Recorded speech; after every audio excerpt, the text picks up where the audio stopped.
Então vamos lá, vamos ao nosso segundo ponto, né? Migração religiosa, porque os pentecostais estão indo se congregar nas igrejas reformadas. Já trouxe os motivos na primeira parte, no primeiro vídeo. Agora vamos falar os desafios de um pentecostal quando ele chega numa igreja reformada. Ele, por algum motivo, ele saiu das igrejas pentecostal, de alguma igreja pentecostal, e aí ele migra diretamente para uma igreja reformada, né? Ele escolhe a igreja reformada, pode ser uma batista, uma presbiteriana, e aí ele chega lá. E vou pegar minha experiência, e não só minha, como de outros irmãos que também migraram, que eu convivi para uma igreja reformada, e o que se deparou por ter no seu sangue uma compreensão pentecostal de ser igreja. E aí ele migrou por algum motivo. No meu caso foi pela teologia. A teologia, no meu caso eu sou monegista, eu sou calvinista. Esse foi o ponto principal, né, que me levou a se congregar numa igreja reformada. Foi o calvinismo, a doutrina da predestinação, sendo que o calvinismo não é somente a doutrina da predestinação, vai bem além disso, né? Não vai bem além da tulipe, mas no meu caso a soteriologia foi o que me conduziu, e quem me jogou dentro dessa soteriologia foi um pastor muito conhecido, um amigo meu, e ele que me jogou. Ele pastoreou a congregação que eu fazia parte durante 2 anos, e ele me apresentou a teologia puritana, me chamando de puritano, e mandou estudar sobre. Eu descobri os puritanos, caí na teologia calvinista e já foi. A soteriologia já me encantou e eu já comecei a discordar e não teve para onde. Eu migrei para aprender mais. Então, o primeiro ponto aqui do desafio, o desafio que um cristão pentecostal raiz, que era o meu caso, se depara quando ele chega numa igreja histórica, é que eles não evangelizam. Eles não evangelizam. Com raras exceções, você não vê, ou você pode deixar aqui nos comentários se você já se deparou com um reformado, né? Com raras exceções, claro, não vamos generalizar, mas, por exemplo, um presbiteriano no meio da rua entregando uma literatura dizendo que Jesus ama, fazendo um culto no meio da rua, né? Como no caso é os pentecostais. Então, esse é o primeiro choque, porque você chega numa igreja reformada e numa igreja pentecostal, você aprende a evangelizar desde que você já aceita Jesus como Salvador, você já tem isso no seu sangue, a evangelização, né? E você já é empurrado num culto de discipulado para trazer uma saudação, para pregar, você é estimulado a levar o evangelho a outras pessoas. E no caso das igrejas históricas não tem isso. Eu tentei, inclusive, trabalhar esse lado com amigos meus dentro da igreja reformada, e ele não tem. Inclusive, uma vez eu convidei um pastor bem conceituado aqui na cidade. Eu chamei ele para trazer a igreja, estava com um projeto com um irmão tinha um projeto no SEDUC que eu ajudava, e eu chamei, o SEDUC é a prisão dos menores de idade, e chamei esse pastor para levar a igreja para ir fazer a evangelização lá. Sabe quando foi que isso aconteceu, que ele levou? Nunca. Outra vez, em outra igreja também reformada, conseguimos tirar a igreja para levar para a rua, né?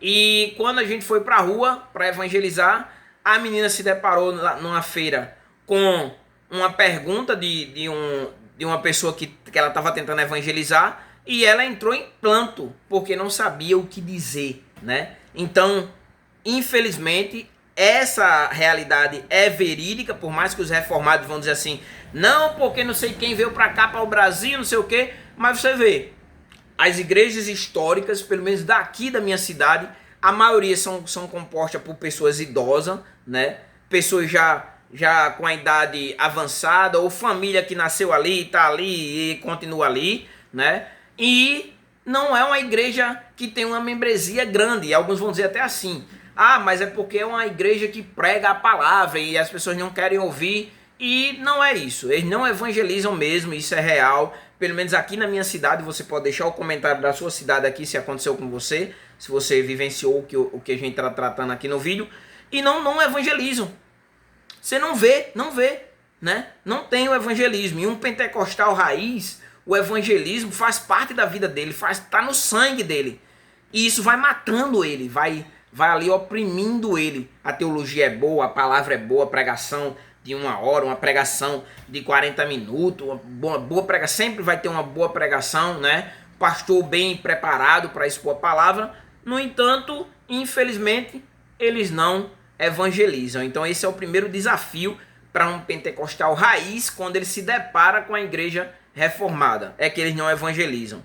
Um outro ponto que um pentecostal vai sentir, vai estranhar quando ele chegar, presenciar uma igreja reformada, é a restrição que ele vai ter de chegar até o púlpito. Porque na maioria das vezes quem vai pregar ou é um presbítero, né, ou é o pastor. Na maioria das vezes é o pastor, porque o pastor, diferente das igrejas pentecostais, os pastores das igrejas reformadas, eles são assalariados, eles recebem salário, né? Eles são remunerados. No caso das igrejas pentecostais, eles não são remunerados. Então, nesse caso aí, eles têm que pregar, é a função deles pregar a palavra. Então, na maioria das vezes, quem prega são eles, então dificilmente você vai ter acesso ao púlpito. E no caso das igrejas pentecostais, você está acostumado a dar uma saudação, a pregar, a ser o pregador de algum culto, principalmente nos cultos de rua, você leva uma palavra, dá uma saudação. Sempre você está ali exercitando o sacerdócio universal, né? Todos nós somos cristãos aptos para interpretar, né? Se você estudar, se você buscar, interpretar as escrituras e pregar as escrituras. Não somente o pastor, ele é o único que pode pregar as escrituras, né? Mas no caso das igrejas reformadas, né? Na igreja em si, quem prega é o pastor ou os presbíteros ou alguém que é colocado ali, já está no nível para trazer a exposição. Mas a igreja como um todo é só ouvinte. Vai lá, preste o seu culto, vai para casa. Vai para lá, preste o seu culto, vai para casa. E acaba que, no caso das igrejas pentecostais, você sempre tem que estar lendo a Bíblia, porque você pode chegar no culto e alguém dá uma oportunidade para você dar uma saudação. Em algum momento alguém pode chegar ali, dá para você dar uma saudação. O pastor pode chegar para você e dizer que você vai pregar a palavra daquele dia, naquela noite. Então o cristão está sempre lendo. Quando você não tem essa obrigatoriedade, porque você não vai levar a palavra, também acabam se distanciando das escrituras, acabam deixando de ler as escrituras, porque terceirizam a sua fé à pregação do pastor. Então, primeiro ponto, o que você vai sentir, o desafio é que eles não evangelizam, você não vai ter acesso ao púlpito, como você tinha numa igreja pentecostal. No meu caso, o que me faz continuar dentro das igrejas pentecostais e é a questão da continuidade dos dons, né? Do exercício dos dons, que no caso nas igrejas reformadas eles matam. Lá não tem manifestação, por exemplo, falar em línguas estranhas, interpretar línguas estranhas, profecia, revelações, lá não tem. E se você viver pouco tempo dentro do pentecostalismo, tudo bem.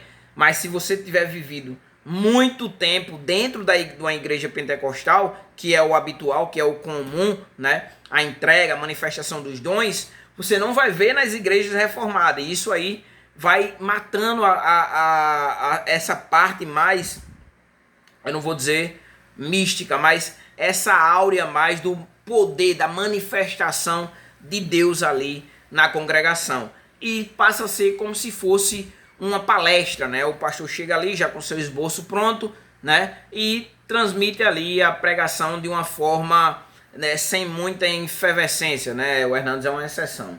Mas mais ou menos como o Augusto Nicodemos ali, o Augusto Nicodemos, ele aparenta um pouco como se estivesse dando ali uma palestra, né? Ele abre o texto, aquela coisa, e quem é um pentecostal sabe que tem aquele fervor, né, na exposição da palavra, na pregação da palavra, que infelizmente, como eu falei no vídeo anterior, deixa a desejar dentro do pentecostalismo. Então não vai existir, para você ter ideia, igreja perfeita. Então, o quarto ponto, por exemplo, é algumas discordâncias doutrinárias, porque não há, como eu falei, como concordar 100%, com a doutrina, com a teologia reformada, não tem como concordar 100%.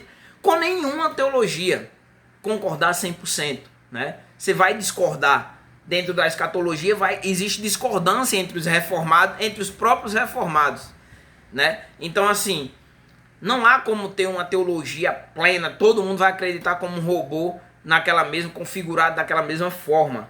Um exemplo, por exemplo, dentro da igreja presbiteriana é o batismo infantil, que eu discordo, eu não concordo com o batismo infantil, nem com a forma que é feito e nem batizar criança. Eu discordo totalmente, e também é aplicado dentro da igreja católica, só que no caso aqui a gente está trabalhando a migração dos pentecostais rumo às igrejas reformadas. Então se aplica, só vou usar como exemplo a igreja presbiteriana, né? Como também dentro da igreja batista, por exemplo, o excesso de poder que a igreja tem muitas vezes restringe a autoridade, por exemplo, do pastor, e o pastor muitas vezes fica na mão das comissões que existem dentro da igreja ali, porque a igreja vota, né? E a igreja pode votar para tirar ele, né?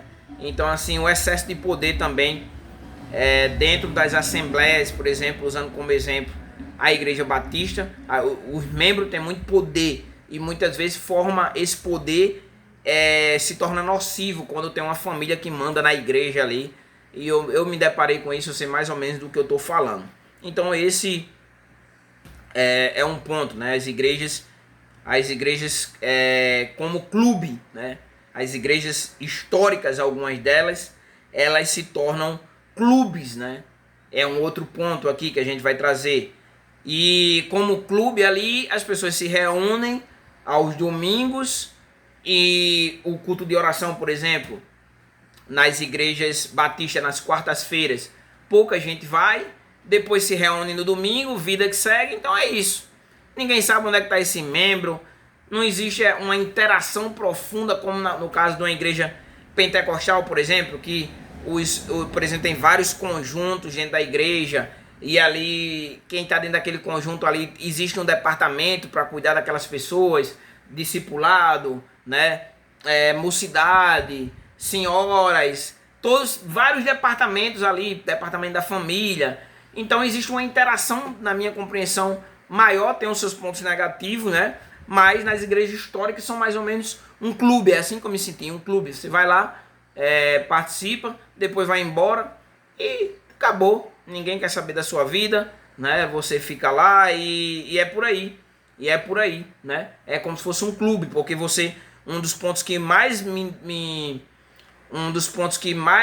foram ofensivos à minha vivência, foi ofensivo, era o sacerdócio universal, porque no meu caso eu prego desde que me converti, né? E aí quando você chega numa igreja histórica, para você pregar, apesar que eu preguei, mas porque já me conheciam, é todo um processo. Dei aula também, mas no caso das igrejas pentecostais, nós sabemos que não é dessa forma, né? O sacerdócio universal de todo crente é exercido realmente na prática. E um último ponto, né?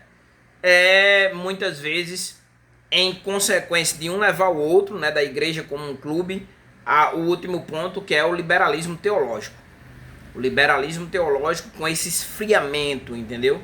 Dessa necessidade de estar constantemente num aprofundamento bíblico, né, num aprofundamento da sua espiritualidade, porque você vai exercer o sacerdócio universal de todo crente, você acaba seguindo um caminho, a igreja como tendo se tornado meio que um clube, né, você acaba seguindo, muitas vezes, algumas igrejas históricas, cheio de liberal, né, cheio, por exemplo, eu me deparei isso dentro de uma igreja batista, por exemplo, cristãos progressistas que defendiam, inclusive, o progressismo dentro da igreja. Veja, se há como ser progressista, marxista, um cristão de esquerda, se há como ser cristão de esquerda e cristão. Se há como ser um cristão e de esquerda, não tem como, as duas coisas elas se contradizem, elas são contrárias. E isso é fruto do liberalismo, né? Dentro das igrejas, de algumas igrejas históricas não podemos ser negligente e dizer que é em todas, mas também há, infelizmente, na minha vivência eu presenciei isso, né? Um certo liberalismo, né? Dentro da igreja para as pessoas fazerem o que elas querem e ali se reúne e acabou.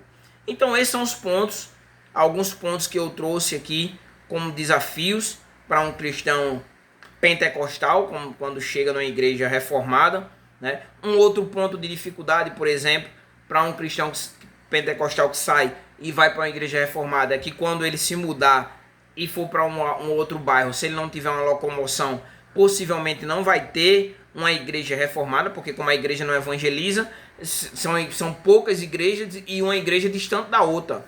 Então fica inviável, foi o meu caso inclusive. Meu caso para voltar para uma igreja pentecostal foi exatamente isso, porque eu não conseguia encontrar uma igreja reformada próximo de casa. A igreja ficava muito longe. E com isso, infelizmente, eu voltei para a igreja pentecostal. E não infelizmente, mas felizmente eu cultuo e dedico, faço o que tenho que fazer, dedico,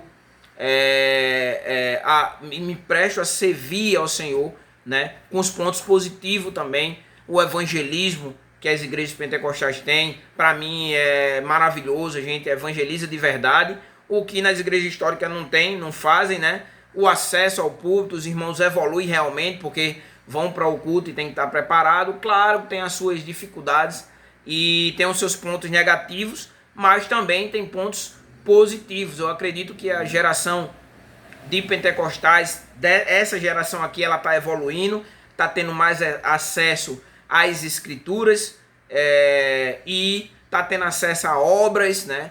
Tá tendo acesso a uma teologia mais profunda e está estudando. E eu creio que um pentecostal mesmo, um pentecostal raiz, como é o meu caso, você consegue viver em paz. Hoje eu consigo viver em paz, por mais que não concorde com tudo e discorde de algumas doutrinas do próprio pentecostalismo, mas consigo servir ao Senhor e cultuar, me sinto tranquilo para cultuar, para adorar a Deus nos dois ambientes sem dificuldade nenhuma. Então nós vimos os motivos que levam os pentecostais a saírem das igrejas pentecostais e se congregarem nas igrejas históricas e os desafios de um pentecostal numa igreja histórica. Se você não é inscrito no canal, se inscreva no canal, deixe o seu like, compartilhe esse vídeo com outras pessoas e o importante é que você deixe seu comentário aí e traga o seu ponto de vista, as suas observações. Para mim seria muito importante para agregar a vida de outras pessoas que possam também estar assistindo o vídeo e deixando seus comentários. É isso, até o próximo vídeo.